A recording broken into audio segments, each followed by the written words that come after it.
Well, let's bring in Fred Weir now, who's a journalist based in Moscow. Fred, good to talk to you. Thanks for joining us. I mean, this is another showdown, isn't it? Very public, potentially or quite possibly in nobody's interest, but potentially very damaging. Well, of course, and the grain deal was perhaps one of the few bright diplomatic lights in the whole dismal picture. People had hoped that the same process that brought that about might be expanded to kind of lead to more breakthroughs toward a negotiated peace. Now that's all out the window, and the Russians say that they received no benefits under that deal. That Ukraine was able to export over 30 million tons of food, and that Russia couldn't get insurance for its shipping, couldn't get replacements for spare parts for its farm machinery, couldn't receive payment through its agricultural bank.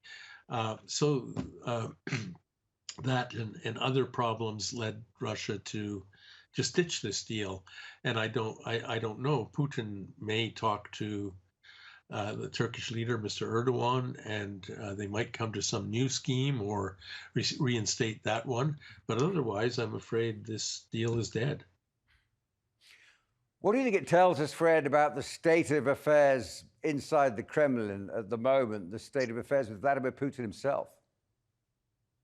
Well, I live very near the Kremlin, but I don't know what's going on in there. I certainly don't know what's going on in Vladimir Putin's head.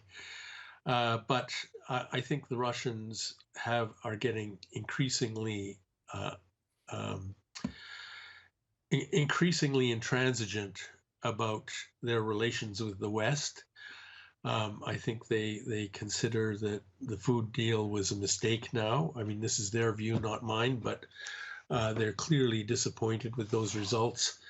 And that now, increasingly, they're going to be trying to settle all this on the battlefield. I mean, the clash of terms and the kind of brinkmanship that's involved around this grain deal. If you push one way, as you say, there may be a positive direction, perhaps through Ankara, with a reconsideration of the terms or a reorganization of the framework around which grain might travel in and out through the Black Sea, if you like. But if you push it the other way, you're going up against decisions made in Washington and Brussels, the terms of the sanctions, in terms of banking, in terms of SWIFT. I mean, there's going to be little room for movement there, is there? Well, of course, I think the flaw in the grain deal was that it was negotiated through the offices of the United Nations, which is a very respectable institution, but has no power.